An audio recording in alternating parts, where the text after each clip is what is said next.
Hi, everybody. Today in this episode, we're going to talk about what is value investing. So, before we start, I wanted to mention a book that we mentioned in the previous episode, The 100 Baggers. This is a book that contained the story about this janitor who wasn't making a lot of money, but had saved $8 million when he died and passed it on to his children. Yeah, it's a fantastic book and definitely worth the read. But we'll do a whole podcast on the book itself. Right. So this book is, if anyone is interested, it's called 100 Bagger Stocks That Return 100 to 1 and How to Find Them by Christopher Mayer. And there'll be a link in the show notes for everyone to see. Awesome. So let's dive right into the question here.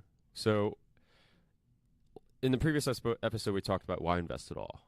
And people may ask the follow-up question, which I think is obvious follow-up question is, okay, where should I look and how should I look? Right? You have stock market, you have the real estate market, but behind all those different avenues of investing, there's different philosophy behind investing. And so you can see those when you read papers. People talk about growth investing or value investing or momentum investing. So there are different philosophies around investing, but we are champions of value investing. So let's just dive into what is value investing first off. So Hari, what is value investing? Well, I think it's to put it simply, it's really determining what the value of something is, and then paying somewhere a lot less than that for that item. And this is not necessarily just stocks. I mean, it can be anything where you can determine the value of it. And some things don't necessarily have a readily available value that you can put a label on, and others do. And one of the reasons why the stock market is a good place to look for value investing is that there's a readily available price quote. Every single market day you can find out, thousands of times a day there's a quote that will tell you what the price is. And the companies have the ability to generate cash, Yeah. which is how you determine value of a business. Right. And we'll get into a lot of that later. Right. But for right now, just think about value investing is determining what something is worth and then trying to find a price that is significantly less than that to make that investment decision. Right. It's a two-step process, finding the value of things and then paying less for that value, or whatever that thing is. Right. That may be, business, real estate, et cetera, et cetera. Cryptocurrencies has been tossed around the news cycle a lot. So that's just bargain hunting equals value investing. Right. And so if you think about that, right, if you step outside in the value or investing world, generally speaking, and just think about that idea that you pay the amount of money for something, you pay less than what it's actually worth, right? If you think about that, that seems very obvious. That's what you do when you go to a supermarket. When there's a wheel of cheese going for $1,000 versus a wheel of cheese that's going for $500, and they're the same quality from same brand, same everything. Why would you pay $1,000 when you can get it for $500? It seems very obvious, right? Yeah, I mean, think about it when let's say that you go to, let's say, the Mercedes dealership, right? And if you live in a big city, there are probably multiple dealerships. And, the Mercedes S500, it's $100,000, right? So if you go to one of the dealers and they say, well, I'm selling it for $30,000, you'd be, the first question out of your mouth is probably, what's wrong with it? Yeah, right? Exactly. Right. And so, a lot of the times when you look at value stocks, there may be something wrong with it. Sometimes that is a real thing. Sometimes it's nothing, but it's trumped up by the media or stock analysts or whatever as the end of the world. I mean, you think about it last year. We had retail stocks. Apocalypse. It was the retail apocalypse, and Target was going under. All of these places were just going to fall apart. Right. Amazon was going to do take over. Right. And now fast forward a year later, Target has gotten blown out. Their earnings, they're doing very well. Right. I mean, I drive by. When we go to lunch, we drive by a Target. The parking lot is full at noon. Yeah. So Wall Street Journal just did an article on Target and Walmart. Retail's crushing it. Yeah, crushing it. Just absolutely crushing it. I think there is certainly a place for all of these things, but part of value investing is really it's finding the truth, right? Mhm. It's finding out what is actually happening rather than believing somebody else's story. And you find a lot of that with analysts and things like that is they want to paint the picture of something happening Mhm. that's not necessarily the truth. Mhm. Sometimes it is, sometimes it's not. But that's why, this, as we talked about in the last episode, the do-it-yourself nature of this is find out the facts yourself and make your own decision rather than relying on somebody else. Because what may happen is they may make a recommendation. Your buddy is doing really well in the stock market. He Mhm. makes a recommendation. Then you don't see him for 6 months. And then, that recommendation goes, south. Mhm. Well, he may have already left or gone somewhere else. Right, exactly. So, this is, getting back to that and tying this in. Value investing is finding what the value is and using information to, as it comes in to make that, distinction. Exactly. So identifying the true value by looking through this layers of people's opinions and groupthink, Right. and just trying to peel those away. And facts, from the company, And annual reports, Exactly. So, I mean, it's a lot of things, and you'll get better at it when you start, because it sounds daunting, right? Mhm. This guy's a professional. That's what he does all day. Right. Well, and as we go into this, we'll kind of talk to you about why their incentives aren't necessarily aligned with yours. Yeah. So that's why it's all the more important to really find what something is worth by using your own eyes and ears and getting that information. Exactly. And just kind of tying back to what we talked about earlier in this episode about, what is value investing? Value investing is bargain hunting. Right. Bargain hunting, you can only do bargain hunting if you actually know the price of it. Yeah. So you must be able to determine the price of something. Right. And that's where what Hari is talking about. So going back to kind of the principles of value investing, there are many principles out there, but I want to touch on a few now. And we'll talk about these principles more in detail in later episodes. But let's start with principle number one. Rule number one is what we say in the value investing world. So tell us about rule number one. Yeah. So this is something that sort of tongue in cheek that Warren Buffett said a while ago. That is, I love the quote. Yeah. Here it is. Rule. Yeah. Go ahead. No, go ahead. So rule number one is don't lose money. Rule number two is don't ever forget rule number one. That's it. And so, part of that is by using value, and we'll tie this into a concept here in just a second. Value tells you what something is worth. If you're going to pay more, say something is worth $100 and you pay $120, there's a high chance that, at some point the market corrects and that $120, investment is now worth $100 and you've lost some money. Right. Whereas if you buy something that is $70 or $60 and it's actually worth $100, you have that you have the ability to get something when the market corrects itself. So by buying undervalued stocks, real estate and so on, there is a correction factor that allows you to make money. And that's where we make money here, is that can something that is cheap go even cheaper? Right. And the answer is absolutely yes. Yes. But when you have when you follow those principles, their likelihood is a lot less that you're going to lose. Right. So rule number one, just to reiterate, is don't ever lose money. And rule number two is don't forget in rule number one. So this whole concept is packaged into what we call rule number one principle in the value investing world. And to get there, right, how do you get there is what Hari is talking about. How do you make sure that you never lose money?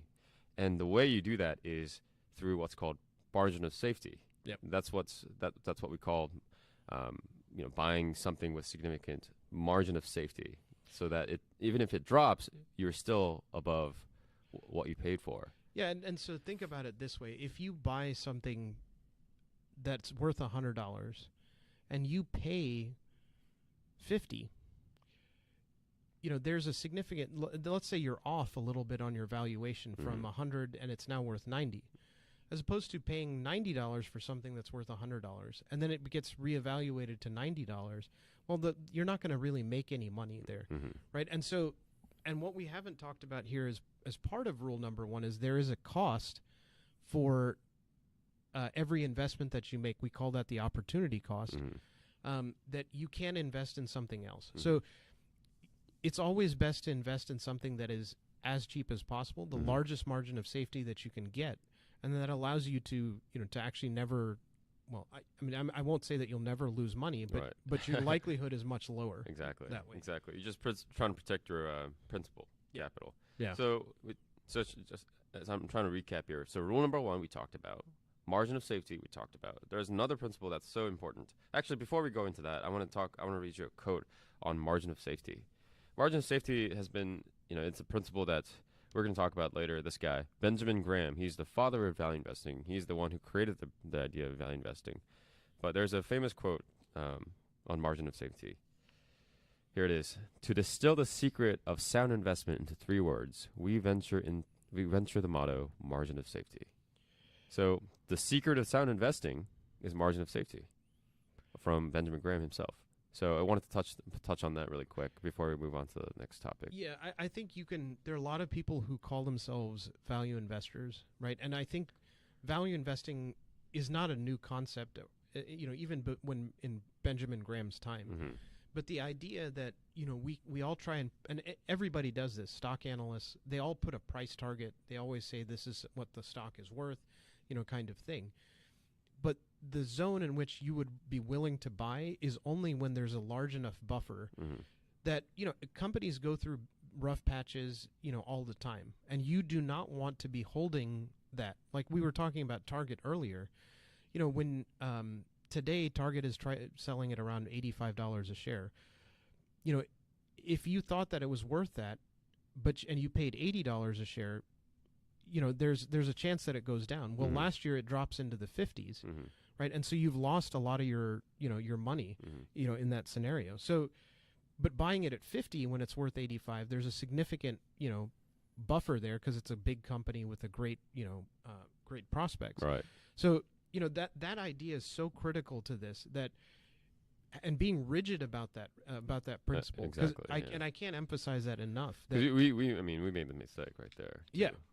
yeah, Right. if you don't have that, you're then that's when you fall afoul of rule number 1. Exactly. You know.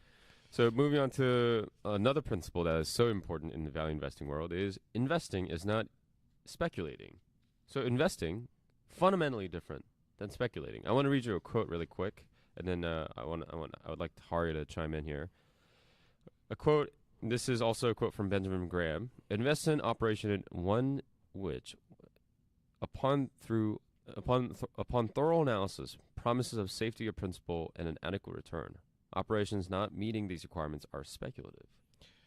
So, when you talk about investing as not speculating. Yeah, so I think Benjamin Graham wrote in the 30s, and at that time, these definitions were everybody was considered an investor, and they still think this way. Mm-hmm. You'll hear the Dow Jones investors were fleeing the Dow Jones today. Mm-hmm. Well, that's not investing. Mm-hmm. That's speculation, because what they're seeing is investing is really assigning a value to it, sticking to these principles of buying only undervalued securities.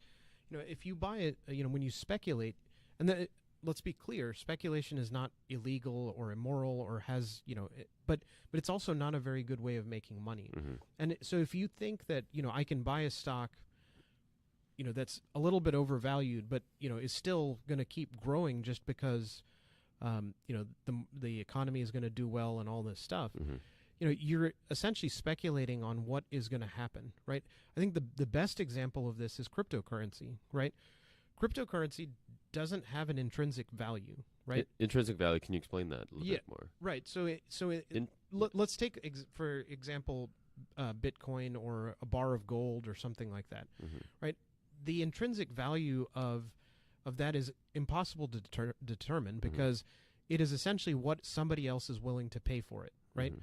And in the case of gold actually has some industrial use and things like that, medical uses and so on. So there is a value to it that can be assigned because of industrial use, and supply and demand. But for the most part, Bitcoin and things like that. And I'm not saying this is immoral or wrong to invest in them. What I'm just saying is that is it worth $100? Is it worth $1 million? Well, it's only worth what somebody else is willing to pay for it, right? As opposed to an investment where you can actually measure the amount of cash that investment will generate. Yeah. I just want to harp on that really quick. Well, we are in this topic. We're on this topic because we were talking about investing is not speculating. Speculating is not investing. And as it relates to that, intrinsic value is important because you can't be investing in something. You can't say that you're investing in something when you can't even figure out the intrinsic value of the thing that you're investing in. And so that's where this intrinsic value, finding what it's actually worth to you as an investor, comes into play. So I just wanted to frame it. Yeah, and I want to make this clear to everyone because this is a very important point, and we will talk about it a lot you'll hear us say these words a lot of investment versus speculation. I mean, let's take an example that a lot of people are familiar with. Tesla, right? So Tesla is always in the news. Everyone is very enamored with the CEO. He's built a product that a lot of people love. And it's a thing that can transform the auto industry from gas powered to electric vehicles, right? But so Tesla so far has not made any money, right? They haven't made an economic profit, and so they are still burning money to build this company.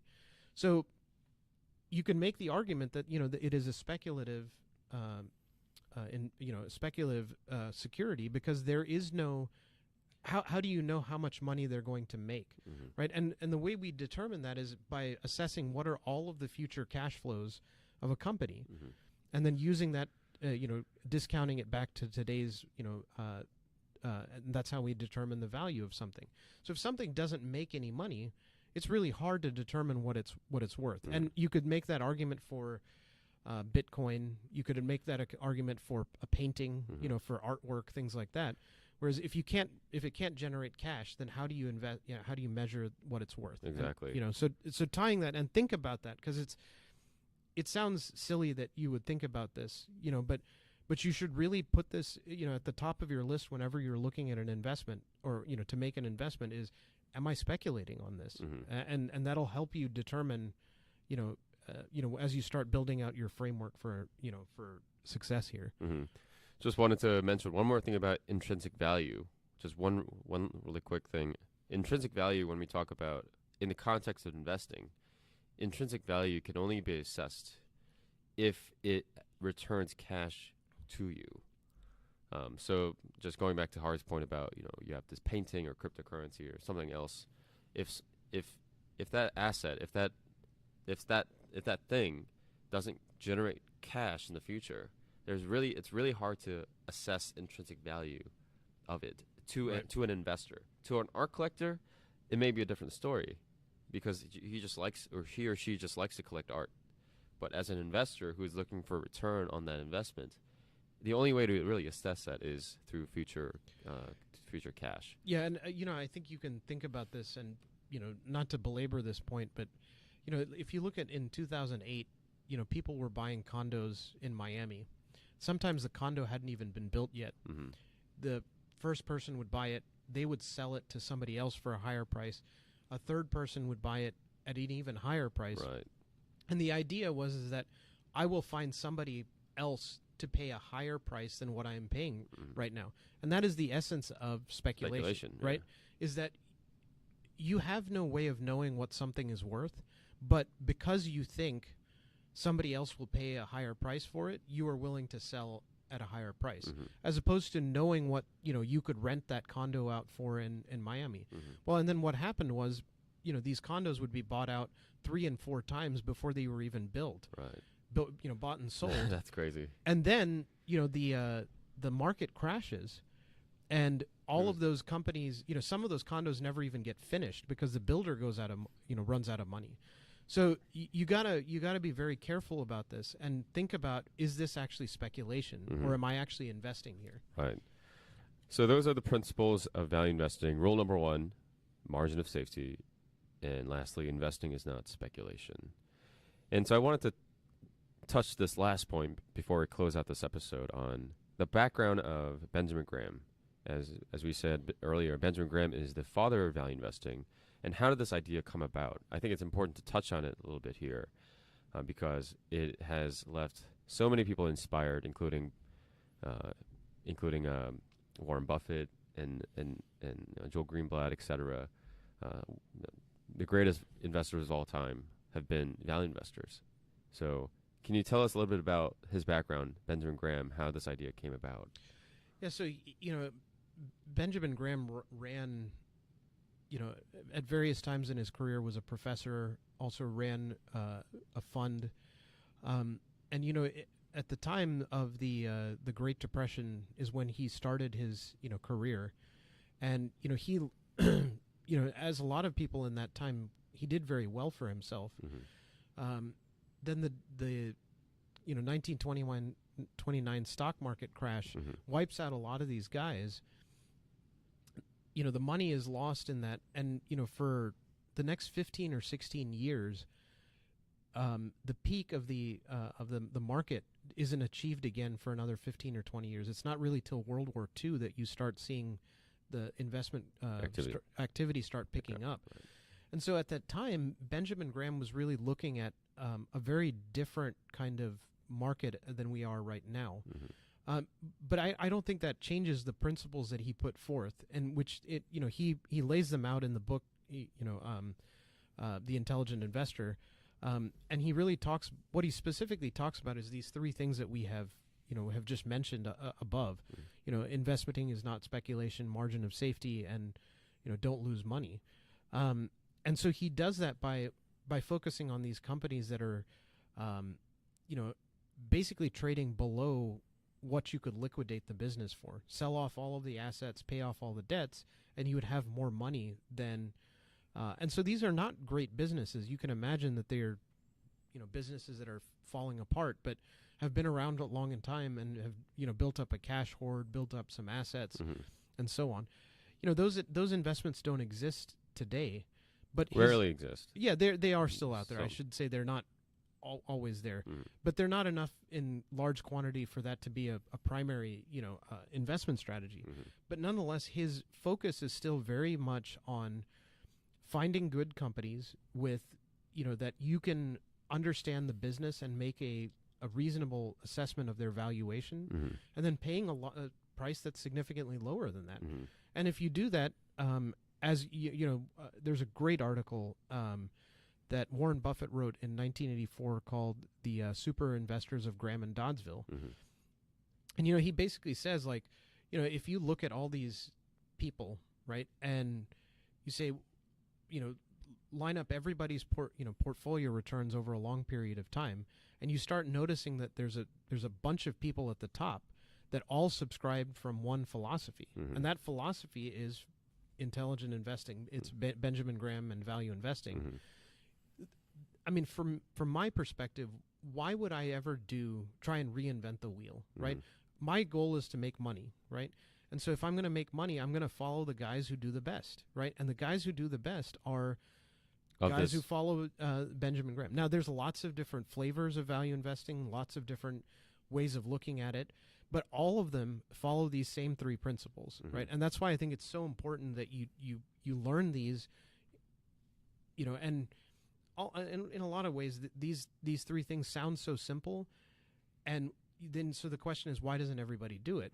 Well, it's because they are simple, right? It's so obvious. It's so obvious that people just don't want to, They question their existence. Yeah, how could it be so simple? Yeah, exactly.